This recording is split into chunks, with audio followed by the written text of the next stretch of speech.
Boa noite, 19 horas e 15 minutos, dia 30 de junho de 2021, inverno. Terrível, terrível não, para quem gosta de frio, muito bom. 9 graus em Londrina. A mínima hoje foi de 2 graus de manhãzinha. Agora, segundo o meu computador aqui, aliás, desceu 1 grau, 8 graus. Boa noite, cá estamos para 1 hora de dirimição de dúvidas. Estou aqui à sua disposição. Quem quiser fazer perguntas, gramática da língua portuguesa, não me venham com não me venham com linguística, nem com estilística. Linguística não estudei, só quando eu fiz letras. E estilística não é difícil, mas é bem complicadinho. Boa tarde, boa noite, Gilson, boa noite, Joaquim Tavares, boa noite a todos que aparecem por aqui. Estou à disposição para as dúvidas. Enquanto vocês não colocam as dúvidas, como toda quarta-feira, aliás, vocês que entram agora e não participam do meu grupo do Telegram, convido-os. Gramática Dilson Catarino no Telegram. Se você gosta de participar de grupos, o grupo Gramática Dilson Catarino é um excelente lugar, porque é muita conversa o dia inteiro sobre gramática da língua portuguesa, sobre alguns assuntos também referentes a concursos, mas a gramática é que é o forte. Agora, se você é daqueles que gosta só de observar, tudo bem também. Entre no grupo, muitas pessoas fazem isso, só observam.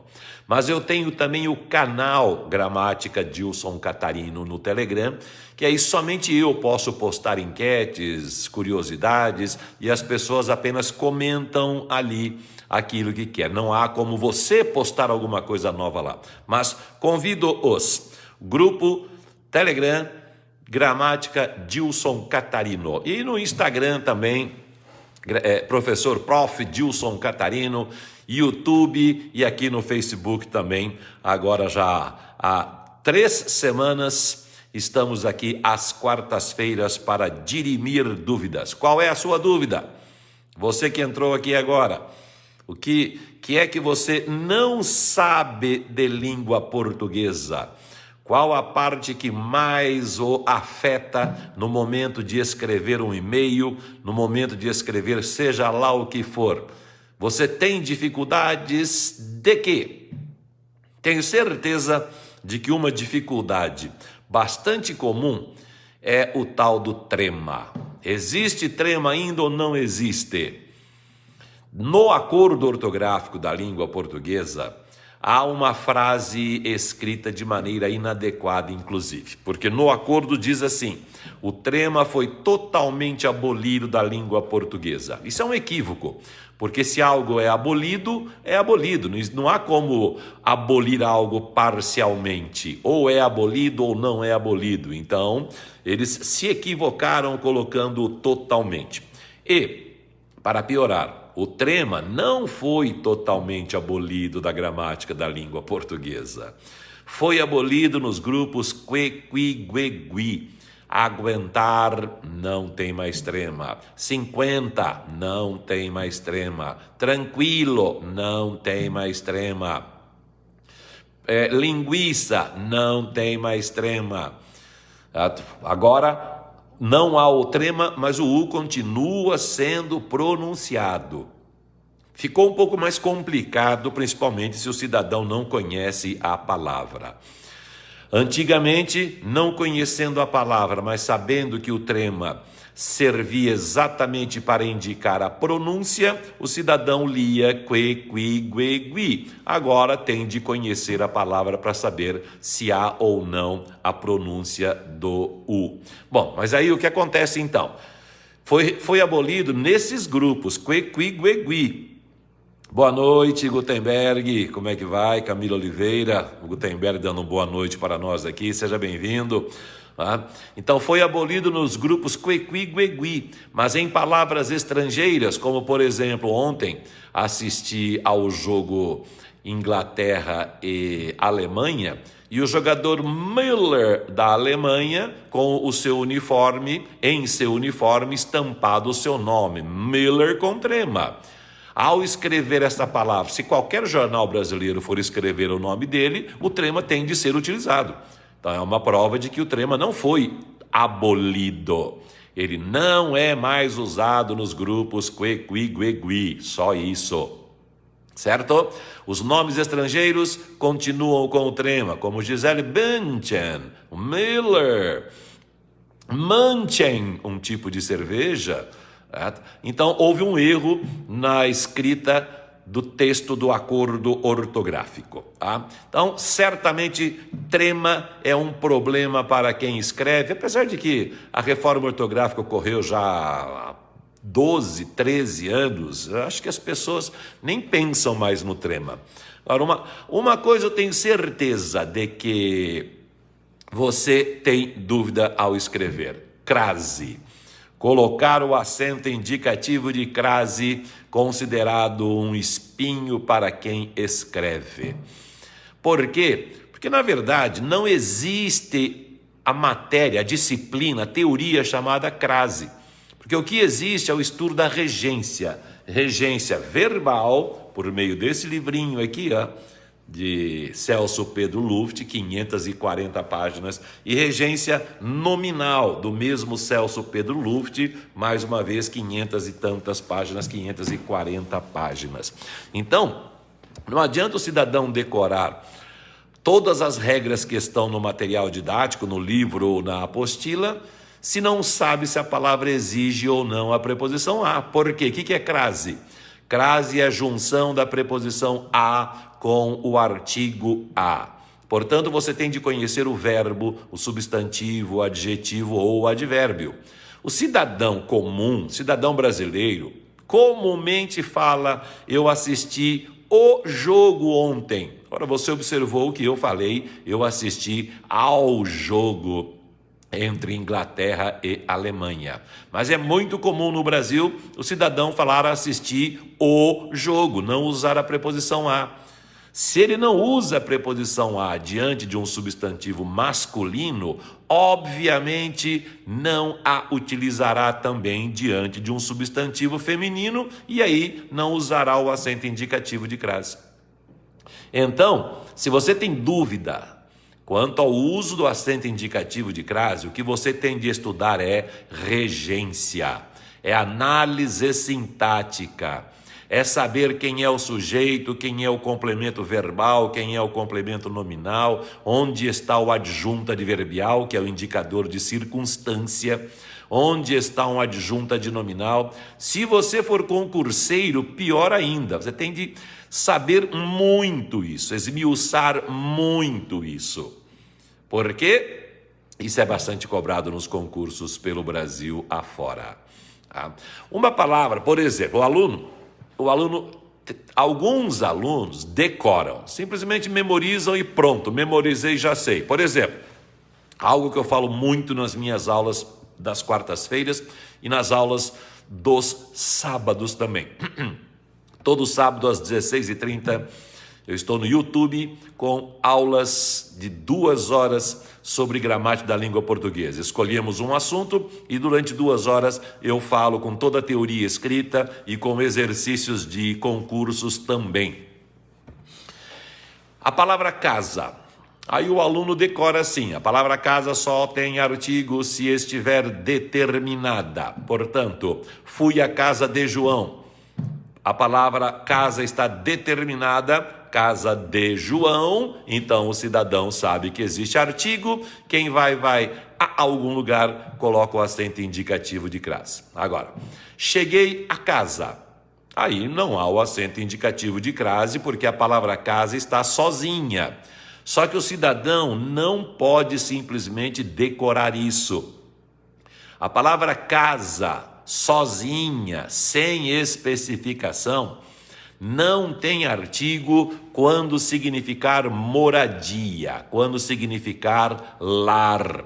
Agora, se ela significar a construção, se significar o prédio, aí o artigo aparecerá.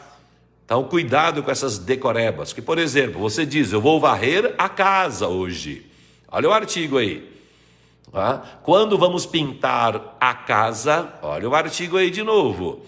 Então, se a palavra casa tiver o sentido de construção, tiver o sentido de prédio, boa noite, Liminha, tudo bem? Como é que vai? Obrigado. Estamos aqui estudando bastante, né, Liminha? Você que faz parte do nosso grupo do Telegram, participando sempre também, sempre estudando. Hoje eu observei lá nas estatísticas do nosso grupo, mais de 55 mil frases, mais de 55 mil mensagens foram deixadas lá nesse ano e meio de existência do Telegram.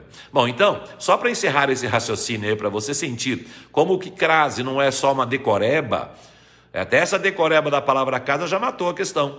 Se a palavra casa tiver o sentido de prédio, de construção, tem artigo, e aí haverá o acento indicativo de crase, esteja ela sozinha ou especificada. Como, por exemplo, no meu site, se você não conhece o meu site, ainda anote aí, Gramática Online. Entre no Gramática Online, entre na parte de crase e observe o que eu escrevi lá sobre a palavra casa e sobre a palavra terra também. Boa noite, Gilberto Araújo, como é que vai? Tudo bem? Muito obrigado pela sua presença. Leia lá o que falamos sobre a palavra terra, sobre a palavra casa. Então, por exemplo, eu coloquei uma frase lá que diz o seguinte: nós fomos até a casa do lago. Tá? Então, sabe, a pessoa tem uma chácara e nessa chácara, realmente, Liminho, um excelente grupo de estudos pelos participantes. Né? Porque quem participa lá realmente procura estudar a língua portuguesa e procura ajudar quem não sabe. Então, o cidadão tem uma chácara e na chácara ele tem uma casa. Então está lá, na casa, olha o artigo aparecendo, na casa. Lá não é a casa no sentido de lar, estou falando da construção. Então, o exemplo que eu dei lá no meu site é mais ou menos assim. Nós estávamos na casa e descemos até o lago. Quando voltamos à casa, ela estava toda bagunçada. Quando voltamos à casa, com acento indicador de crase, mesmo a palavra casa estando sozinha, por quê? Porque a palavra casa, nesse uso, não tem sentido de lar, moradia. Quando voltamos à construção, quando voltamos à casa, com acento indicador de crase. Esta semana, alguém colocou uma dúvida no grupo Telegram.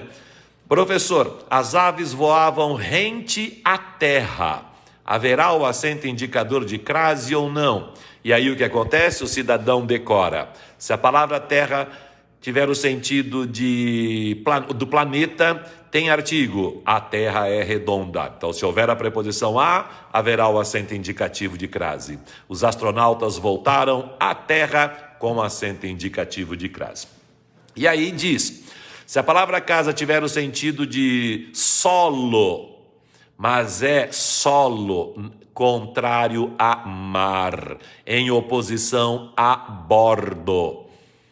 Cidadão, pode observar, sempre que aparece um teste sobre isso em algum concurso no Brasil, a barco, navio, marinheiro, peixinhos, porque não haverá o artigo diante da palavra terra que indique oposição a bordo, que é assim, os marinheiros estavam em alto mar, quando voltaram à terra, ou seja, oposto de bordo, sem crase, porque não há o artigo. Agora, as aves voavam rente à terra, essa terra aí do quintal, a terra da rua, a terra do campo, aí há artigo. É só você observar o seguinte, elas quase caíram na terra, quase caíram no chão, quase caíram no solo. Então, elas voavam rente à terra com artigo, com o acento indicativo de crase. Então, como eu disse, entre no meu site, gramaticaonline.com.br, entre lá, crase, estude, analise, aprofunde-se e veja principalmente a palavra casa e a palavra terra. Você verá quantas curiosidades, não é bem curiosidade não, quanto aprofundamento. Aliás, eu tirei essa história da palavra terra, essa teoria da palavra terra, eu tirei do livro de Wise. Wise, que é uma gramática e também um dicionário. Hoje o dicionário mais completo do Brasil. Você verá quantas coisas você nunca ouviu falar sobre a palavra terra, quanto ao uso ou não do acento indicativo de crase. Liminha falando aqui sobre a palavra distância. A palavra distância também é algo que traz bastante polêmica. Quando eu comecei a lecionar, 1980, pois é, 1980, eu tenho 62 anos. Já não estou mais em sala de aula, apenas aqui na internet. Todos os livros traziam. Aliás, se você observar hoje o estudo de crase, você verá o quê? Como é que é? Onde haverá crase? Só ocorre crase diante de palavras femininas específicas. Não há crase diante de substantivo genérico. E quando eu digo, eu reconheci a distância, esse uso de a distância é genérico, não é específico. Tanto que naquela época, quando eu comecei a lecionar, vinha claramente em todos os livros. A distância sem crase se estiver não especificada. A distância de com crase porque está especificada. Só que mesmo naquela época, havia uma observação. Cuidado para evitar ambiguidades. Se houver ambiguidade, é melhor colocar o acento indicativo de crase. É melhor colocar o acento, mesmo não havendo preposição mais artigo, para clarear, para esclarecer, deixar clara a frase, para ninguém ter dúvida. Aliás, essa polêmica começou com o à vista. A primeira questão foi o à vista. Então, o que diz a regra? À vista não é adjunta adverbial de modo. Adjunta adverbial de modo, tempo e lugar feminino com crase. Sairei hoje à noite com crase. Por quê? Sairei ao anoitecer. Lembra aquele macetinho de trocar pelo masculino? Se trocar pelo masculino e surgir ao, o a com crase. Lugar, vire à direita. Modo, sair às pressas. Então, se for adjunta adverbial de tempo, modo, lugar, com acento indicativo de crase. Mas, se for adjunta adverbial de meio ou de instrumento, matou a mulher a faca. Faca é o instrumento usado, sem o acento indicativo de crase. Eu escrevia a máquina as minhas cartas. Máquina, o instrumento, sem acento indicativo de crase. Paguei à vista. Meio de pagamento e não modo de pagamento. Meio, eu posso usar um cheque para pagar, eu posso usar hoje um depósito, posso usar Pix, tudo isso é meio de pagamento e não modo de pagamento. Adjunta adverbial de meio não tem crase, mas aí vem, a não ser que haja ambiguidade. Então, à distância, à vista, se houver ambiguidade, use o acento indicativo de crase. Se não houver, não há por que usar. Mas aí surgiu uma polêmica terrível. Há aqueles que defendem bravamente que, não, mas tem que usar, deve usar. Boa noite, Maria Helena Fávaro, seja bem-vinda, obrigado por sua presença aqui. Mas é só pensar na teoria. Não ocorre crase diante de palavras genéricas. Palavra genérica não tem artigo. Se não tem artigo, não pode ter o acento indicativo de crase.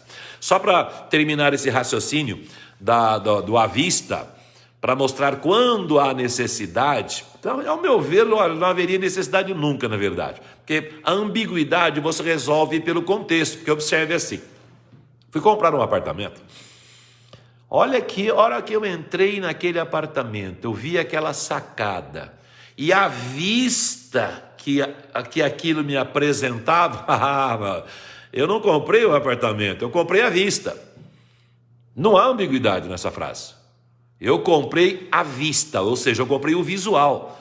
Não há ambiguidade, porque o contexto mostra que não há ambiguidade. é que antigamente os vestibulares colocavam frases, até hoje ainda acontece isso, os concursos colocavam frases soltas. Paguei à vista. Essa frase está clara ou não? Lógico que não está clara, ela não tem contexto. Para que haja clareza, há de haver contexto. E aí, o que acontece?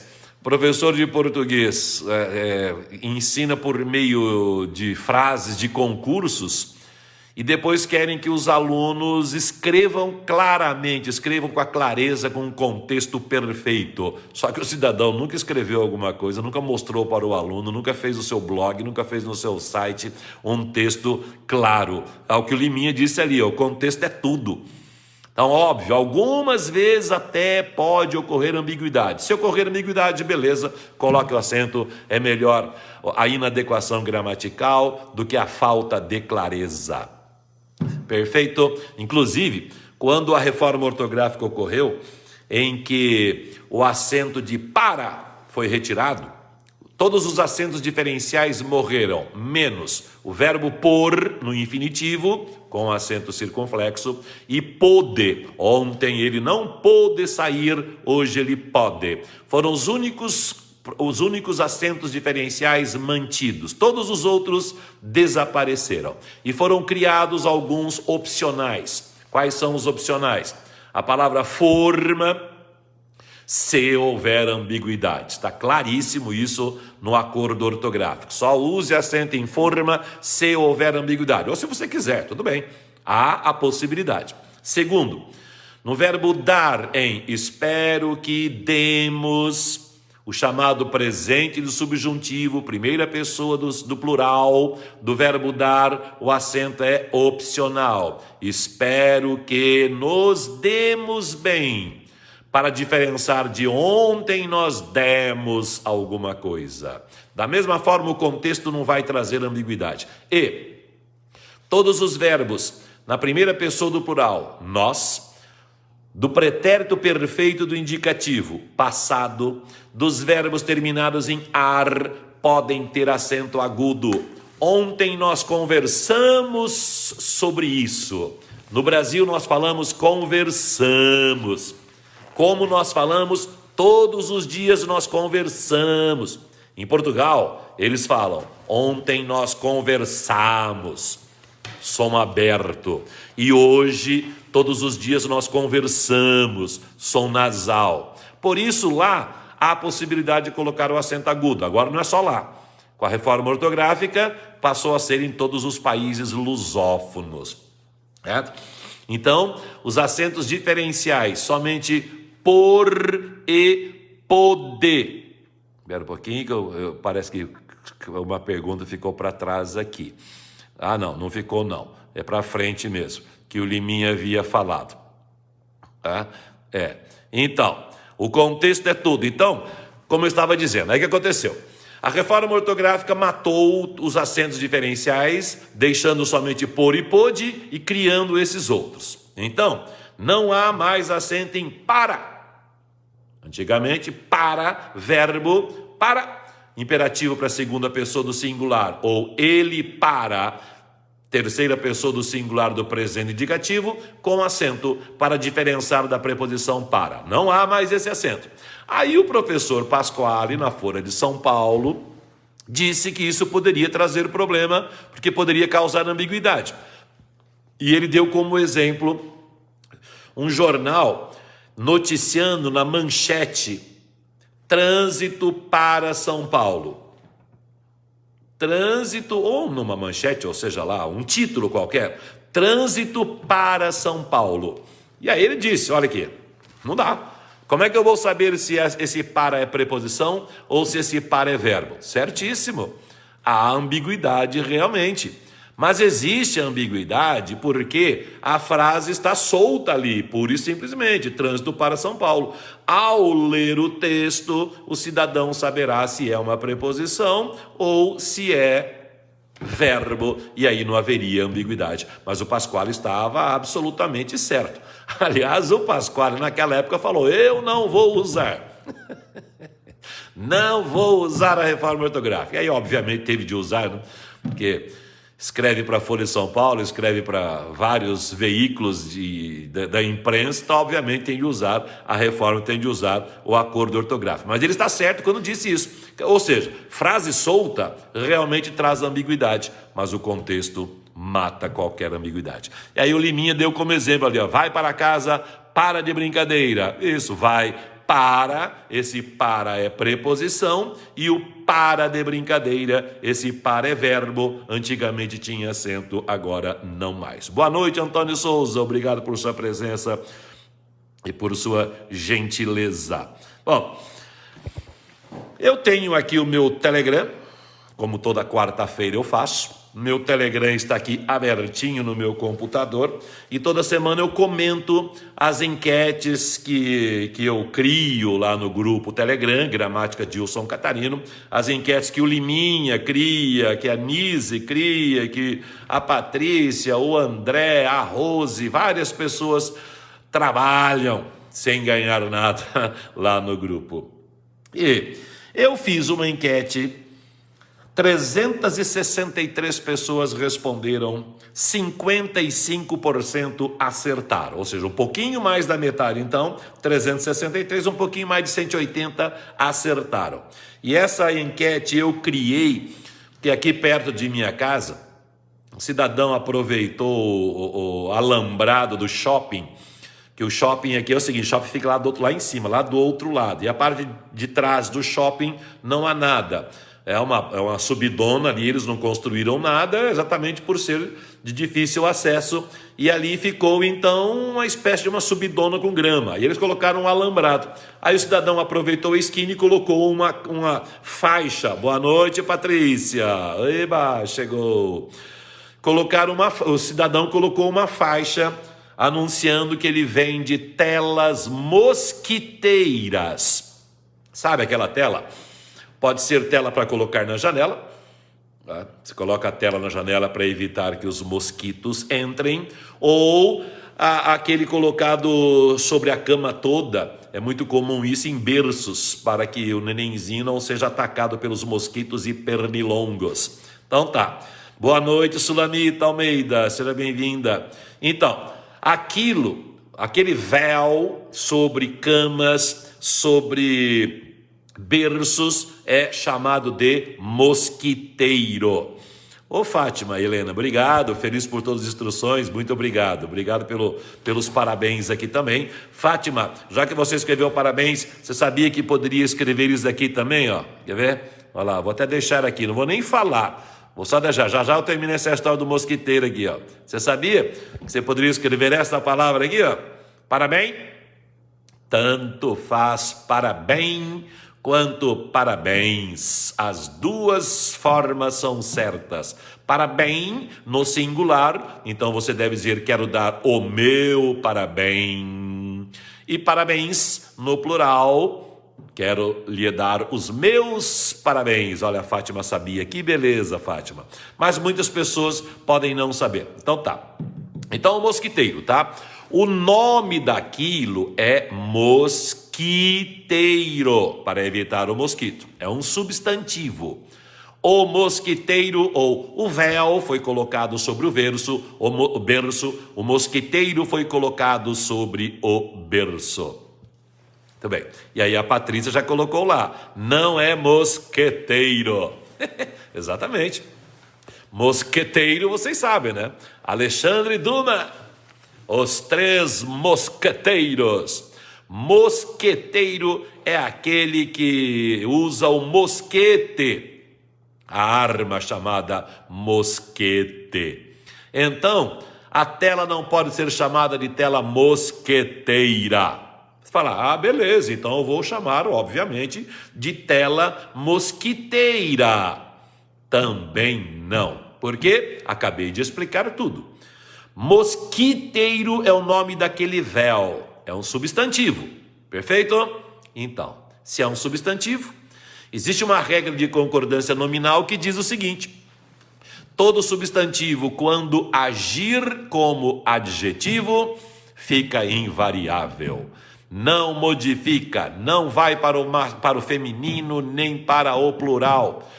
E o contrário também, não vai para o masculino nem para o plural. Por exemplo, os nomes de cores: amarelo, azul, vermelho, verde, marrom, branco e preto são adjetivos genuínos. Então, camisa branca, camisas brancas, chapéu branco, chapéus brancos.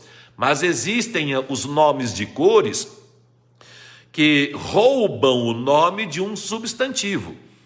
Ou uma camisa cor de abóbora, duas camisas cor de abóbora, fica tudo invariável. E se você tirar o cor de, continua invariável. Uma camisa abóbora, duas camisas abóbora. Isso acontece com cinza, sangue, musgo, palha, pastel, chumbo e qualquer que seja o nome de cor que empreste a palavra, que tenha emprestado a palavra de um substantivo. Então, eu tenho um terno cinza, não varia. Eu tenho 2 ternos cinza, não varia da mesma forma. O mesmo então acontece com o substantivo mosquiteiro.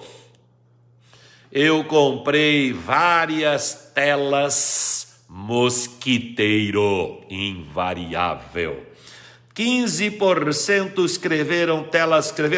disseram que o certo é telas mosquiteiras. Então 15% se equivocaram. Já, Alex, eu vejo a sua pergunta, só terminar esse raciocínio.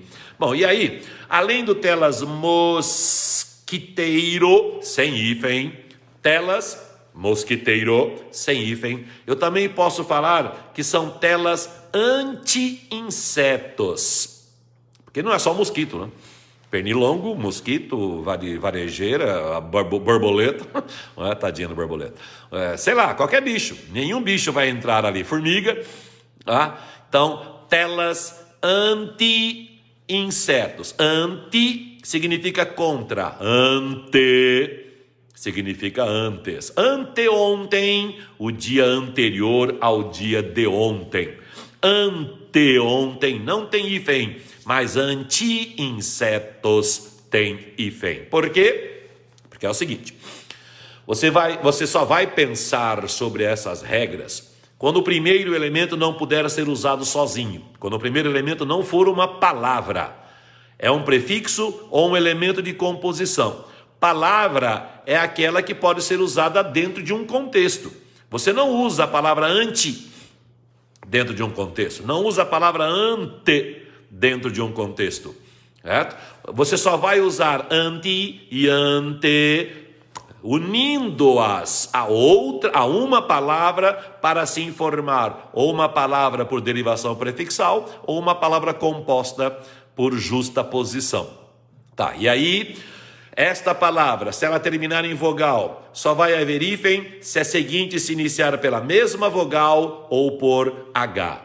E se ela for terminada em... Peraí, começar de novo. Se esse elemento que não é uma palavra, não puder ser usada sozinho, só vai ter hífen se a seguinte se iniciar pela mesma vogal ou por H. Se ela se iniciar por R ou por S, essas letras se duplicam. Tá? E se ela for terminar em consoante, só vai haver hífen se a próxima se iniciar pela mesma consoante ou por H. Então, por exemplo, super termina em R, você não usa a palavra super sozinha. Supermercado, M, não se inicia por R nem por H, tudo junto, sem hífen. Super resistente, super termina em R, resistente, mesma consoante, hífen. Super homem, termina em consoante, homem se inicia por H, hífen. Agora, anti-insetos, anti termina em I, insetos, mesma vogal, hífen. Então, telas mosquiteiro e telas anti-insetos com hífen. Anteontem já não tem hífen porque não é a mesma vogal nem H. Autorretrato, você não usa a palavra auto sozinha, não é palavra. Termina em O, só terá hífen se a seguinte se iniciar por O ou por H. autorretrato não tem hífen, e aí como se inicia por R, duplica-se a letra. Vamos ver o que o Alex diz. Professor, tira-me uma dúvida sobre a crase. Poderia retirar a crase no exemplo, vou à igreja? Bom, depende do sentido. É aquela história que eu e Liminha já falamos aqui agora há pouco. Não sei se você estava aqui, Alex. Depende do contexto. Hoje, o nosso assunto foi exatamente este, né? O assunto mor, contexto. Por quê? Depende se houver um sentido genérico, por exemplo. Minha família vem reclamar comigo, mas você nunca vai à igreja, você precisa ir à igreja. Fala, não vou, não gosto de igreja, não vou à igreja. Sentiu? Usei em sentido genérico. Eu não gosto de igreja. É só exemplo, tá, gente? Estou usando o que o Alex falou aqui. Eu não gosto de igreja. Viu que eu não usei o artigo? Só a preposição de, porque está em sentido genérico. Então, se eu não gosto de igreja, sem artigo, eu não vou à igreja sem artigo, portanto, sem crase também. Seria a mesma coisa se eu falasse, eu não vou à igreja alguma. Eu não vou à igreja nenhuma.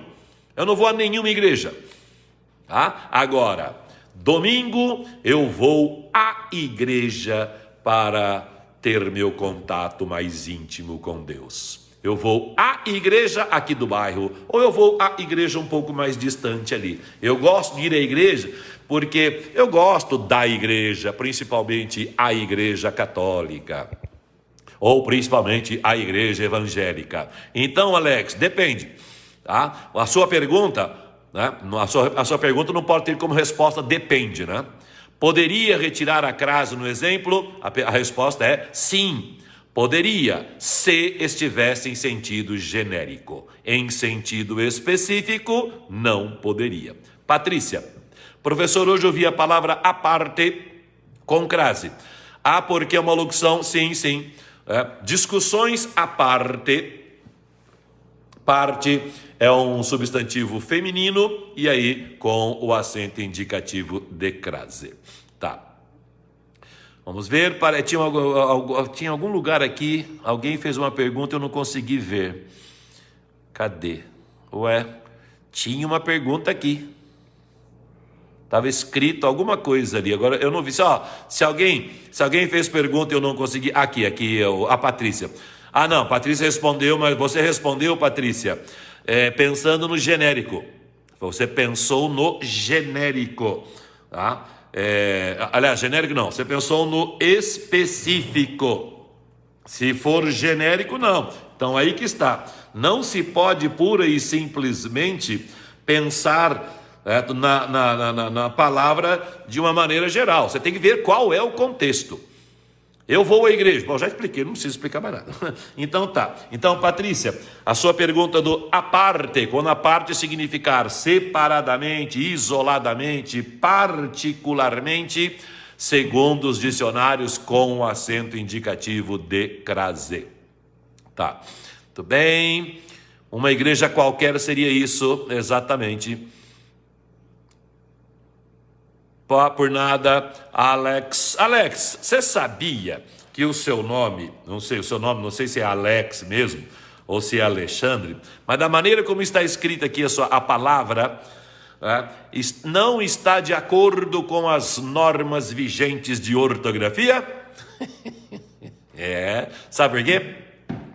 Na língua portuguesa, todas as palavras terminadas em X são paroxítonas. Ônix, fênix, todas as palavras terminadas em X são paroxítonas. Então, o apelido do Alexandre, do Alexandro, do Alessandro, Alex, com acento agudo no A. Obviamente você não vai usar, mas é uma coisa interessante, uma curiosidade, né? Para você saber. Sério, é uma regra. Pensem, todas as palavras terminadas em X da língua portuguesa, todas são acentuadas. Tá? Então a Patrícia aí falou, tudo tem a ver com o contexto, exatamente isso. Agora uma coisa interessante, Patrícia, sobre a sua pergunta do à parte com acento indicativo de crase, que ela pode ter o mesmo sentido de parte. Olha só que interessante. Os dicionários trazem a parte com acento indicativo de crase, então dizendo que existe preposição e artigo, mas colocam de parte sem o artigo. Pois é, mesmo significado, um com artigo e o outro sem artigo. Tá? Mas o a parte é uma locução feminina de modo, por isso, tá? Locução feminina de modo iniciada por a tem o acento indicativo de crase. Aí a preposição de, a história é outra. Muito bem. Outra palavra também que se chama não. Sabe aquele negócio que você coloca sobre a mesa?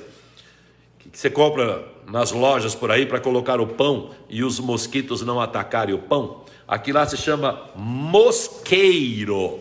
Mosqueiro, não é mosquiteiro aquilo lá. Tá? Só uma curiosidade. Tá, outra enquete que eu coloquei há algum tempo. Este mês ou esse mês? Toda quarta-feira alguém pergunta, todo sábado alguém pergunta sobre o uso de este e esse. E aí, como é que você diria? Este mês é o mais frio do ano ou esse mês é o mais frio do ano? Mais uma vez, é uma pergunta sem resposta. Olá, André, tudo bem? Chegou apenas agora, mas tudo bem, sem problema. Estamos aqui já. Lógico, né? Você percebeu, né? Estamos aqui. Então, mais uma pergunta sem resposta. Por quê? Depende do contexto. Mas a Patrícia, obviamente, pensou no contexto. Se eu disse, esse mês é o mais frio do ano, obviamente, falo de agora, do mês de junho. Mas dependendo do contexto, eu poderia falar de um mês anterior ou de um mês posterior. Então, tudo depende do contexto. Então, o que ocorre é o seguinte. Isto, vai ocorrer ainda? Não, já está ocorrendo, Patrícia. Se você pensou em junho, já estamos, não, junho já acabou, nós estamos em julho, hoje é dia 1º de julho, né? Então, dia 1º complicou tudo. Mas aqui em Londrina, o mês mais frio é o mês de julho. Junho, o inverno começa. O inverno começou há alguns dias, há uns 10 dias aproximadamente. Hoje foi a manhã mais fria do ano, 2 graus de madrugadinha, pelas 6 horas da manhã. Agora está, deixa eu ver aqui no meu computador, olha lá, 8 graus, já baixou para 7 graus em Londrina. Estou aqui, ó, casaco, blusa, camiseta e um cobertor aqui nas minhas pernas, porque essa minha varanda aqui é bem fria. Bom, então, isto. Vamos falar só sobre tempo hoje, tá? Para não ficarem muitas informações, eu não escrevo aqui às quartas-feiras, somente aos sábados, e a aula é escrita. Então, para não deixar muita informação solta, em se tratando de tempo, isto são indicativos do tempo presente. Esse, essa, isso, tempo passado, recente ou futuro, e aquele, aquela, aquilo, passado distante. Boa noite, Edmar Vilela, obrigado por ter vindo. E a Patrícia falando que está com 2 calças. A sua região é mais fria que a minha, né? Marechal Cândido Rondon, pertinho do Paraguai, região oeste do Paraná, bem frio aí, né? Um pouquinho mais frio que por aqui. Tá. Pertinho daí, um pouquinho mais para baixo, na Santa Catarina, já até neva. Então é o seguinte, isto, indica o tempo presente. É isso que você tem de analisar então. Portanto, hoje é dia 1º de julho, não se deve dizer dia 1. Não sei por quê. É uma convenção. É uma convenção de que o primeiro dia do mês tem de ser numeral ordinal. Hoje é o dia 1º de julho. Julho é o mês mais frio do ano em Londrina, portanto, este mês é o mais frio do ano, julho. Isso indica passado recente. Então, se eu estivesse falando do mês de junho, esse mês também é muito frio, porque é passado recente. E se eu quisesse falar sobre fevereiro, por exemplo, já é um passado mais distante, aquele mês já é mais quente e é o mês do meu aniversário. E qualquer que seja o futuro, daqui a 1 minuto ou daqui a 1 milhão de anos, esse, essa, isso. Então, agosto, esse mês já começa a ficar mais tranquila a temperatura. Portanto, este, esta, isto, presente. Esse, essa, isso, passado recente ou futuro, aquele, aquela, aquilo, passado distante. Certo? Uma outra dúvida, não preciso de uma, tá? Uma dúvida ou outra dúvida é quanto ao uso de preposição ou não. Por exemplo, você diria, este mês representa as férias dos alunos, ou neste mês representa as férias dos alunos. Bom, não, aí o representa já não vai caber não. Se eu usar a preposição em, representa já não dá. Vamos falar diferente. Este mês os alunos entram em férias, ou neste mês os alunos entram em férias. Existe, inclusive Bechara fala isso, existe uma possibilidade de calar a preposição na indicação de modo ou de tempo. Então eu tanto posso falar, nesta semana haverá prova, ou esta semana haverá prova, neste mês os alunos estarão em férias, ou este mês os alunos estarão em férias. Celular no bolso apresentou-se para a prova, ou com o celular no bolso apresentou-se para a prova. Modo e tempo. Em alguns casos a preposição pode ser retirada. Inclusive eu posso falar aos sábados, nos sábados, durante os sábados, ou simplesmente sábado. Sábado eu tenho aula no YouTube, você não pode perder. Sempre às 16h30 no YouTube, uma aula, eu não decidi ainda qual será a aula como é que você fala? Desse sábado ou deste sábado? Futuro, desse sábado. Tá? Então, sábado haverá aula, no sábado haverá aula, nos sábados sempre a aula, aos sábados sempre a aula. Então, existe uma certa liberdade para colocar ou não a preposição. Alex, dizendo, não tem nada a ver com anafórico e catafórico. Tem. Não. Em relação ao tempo, não. Tá? Em relação a tempo, não tem nada a ver com anafórico e catafórico. Tempo é simplesmente isso, presente, passado, futuro. Tá? Lugar, aqui, aí, lá. Então, vamos falar sobre tudo então. Alan, já respondo, tá? Tá. Então, o que é mesmo? Este, esta, isto, então já vimos presente, passado e futuro. Tá? Agora, lugar. Aqui, este, esta, isto. Então, esta varanda é confortável. Aqui onde estou. Esse, essa, isso, aí. Eu conversava com a Patrícia e eu disse, aí em sua cidade também faz muito frio, porque estou falando com ela e ela está aí. Ela não, você está aí. Agora com vocês falando, pois é, lá na cidade da Patrícia faz muito frio. Naquela cidade. Este, esta, isto, aqui. Esse, essa, isso, aí. Aquele, aquela, aquilo, ali, lá ou acolá. E aí vem a sua dúvida. Quer dizer, é uma dúvida.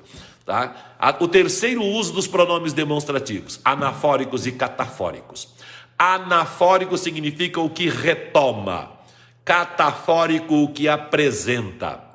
Então, eu lhes pergunto, entenderam tudo isso que eu falei? Se eu falei, então é pronome para retomar. Os pronomes que retomam, os anafóricos são esse, essa, isso. Entenderam tudo isso? Entenderam essas informações? Entenderam esses ensinamentos? E este, esta, isto apresentam. Preste atenção nisto que eu vou falar. Inclusive, esta frase está ambígua. Essa frase está ambígua. Eu já acabei de falar, por isso retomei. Por isso, essa frase está ambígua. Por quê? O pronome esta, ele apresenta alguma coisa. Então, não há necessidade de usar que vou falar agora. Preste atenção nisto. E não preste atenção nisto que eu vou falar agora. Isso é redundante. Preste atenção nestas palavras. Beleza, Alex? Então, esse, essa, isso retomam. Este, esta, isto apresentam. Porém, se houver enumeração de 2 elementos, o primeiro elemento será retomado por aquele ou aquela. Agora o aquilo não entra, porque se é um elemento que está sendo retomado, ele é masculino ou feminino. E o último elemento por este ou esta. Então, por exemplo, quarta-feira e sábado. Naquele dia, trabalho com dirimição de dúvidas. Neste, com aula de uma matéria. Viu? Numa enumeração de 2 elementos, então, mesmo havendo retomada, não se usa esse, essa, isso. Somente aquele para o primeiro elemento, este para o último elemento. Perfeito, Alex? É isso então. Patrícia, em junho é esse, né? Não, porque... sim, junho é esse, Patrícia, porque hoje é dia 1º de julho. Então, depende do contexto, depende do dia em que você estiver falando. Por exemplo, Patrícia, já falamos sobre isso, a pandemia. Esta pandemia ou essa pandemia? A pandemia ainda existe, ela está no presente. Mesmo que tenha sido iniciada há mais de 1 ano, ela ainda é presente. Então, esta pandemia. Perfeito? Isso que você tem de analisar. Aí o Alan perguntando, à medida que, na medida que, na medida em que, todos estão corretos? À medida que, com acento indicativo de crase, tem o sentido de proporção. À medida que, ou à proporção que. Tem o mesmo sentido, à medida que, o sentido de à proporção que. E, na medida em que, o sentido de causa. Não se deve usar o na medida que, a não ser, mais uma vez vem a história do contexto, né?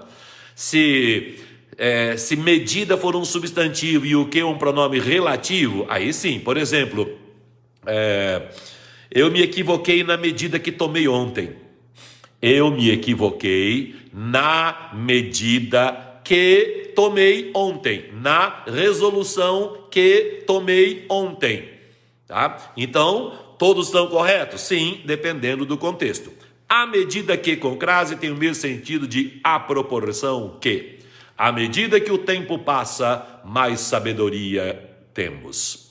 À proporção que o tempo passa, mais sabedoria temos. E na medida em que indica causa, igual a visto que, porque, já que. Por exemplo, à medida que passa, envelhecemos. À medida que passa, envelhecemos, é a proporção que passa, envelhecemos. Mas eu também posso indicar causa. Envelhecemos porque o tempo passa. Aí eu uso na medida em que o tempo passa. Perfeito? E o na medida que, como eu disse, se for um pronome relativo. Tá. Não, Patrícia, presta atenção nisso que eu vou falar agora, não, porque que eu falar agora é catafórico. Se é catafórico, eu vou falar ainda, então é nisto. Preste atenção nisto. Espera que aí, tanto faz o ano em que nasci ou o ano que nasci. Bom, aí o pronome relativo que, eu nasci no ano. Eu não nasci em 1959, eu nasci em 1959, então a preposição em é obrigatória. Tá? Hoje é 1º de julho, não é 1º de julho hoje? Eu estou errado no dia? Que dia é hoje? Hoje não é 1º de julho? É ou não é? Ou é 30? Ah, hoje é... Ih, apaga tudo que eu falei do este, esta, isso. Hoje é 30 de junho. Ei, agora complicou tudo, né? Agora complicou tudo. Então, eu falando que era 1º de julho, então, julho seria neste mês. Junho, nesse mês. Agora mudou tudo. Hoje é 30 de junho. Portanto, passa a ser junho neste mês e julho nesse mês, porque aí é futuro.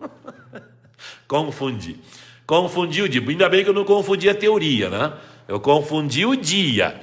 Quem está ao vivo aqui me vendo, então, não leve em consideração o dia. Pense, aquela explicação que eu dei, pense que é 1º de julho. Quem está assistindo depois pelo YouTube, ou pelo Instagram, ou pelo Telegram, ou pelo Facebook, depois da aula, a partir de amanhã, aí tudo bem. Então, olha lá, então, tá aí. O que você tem de analisar é em que dia você está. Tá bom? E é isso. O mês em que você está, esta, isto. O mês anterior, esse, essa, isso. O mês posterior, esse, essa, isso. Outros meses para trás, aquele, aquela, aquilo. Obrigado, André. Estou perdido no tempo aqui. Tá? Alan perguntando, usá-los como sinônimo está incorreto. Sim. Sim, está incorreto, porque a medida que é proporção, na medida em que é causa e na medida que não é nada. Dentro de um contexto pode ser medida substantivo, sujeito de um verbo, ou objeto de um verbo, e o que sujeito de outro posterior. Então, os três não são sinônimos, não. Tá? A Patrícia, então, se equivocou, a Patrícia se confundiu, porque eu errei o dia. A Patrícia falou, blá, blá, blá, nem eu sabia o dia. Então, beleza, que não sabia o dia, melhor ainda. Eu me confundi. Então, tá. Vamos ver mais alguma coisa que eu coloquei no Telegram aqui. Tá. Eu estou aqui no Telegram.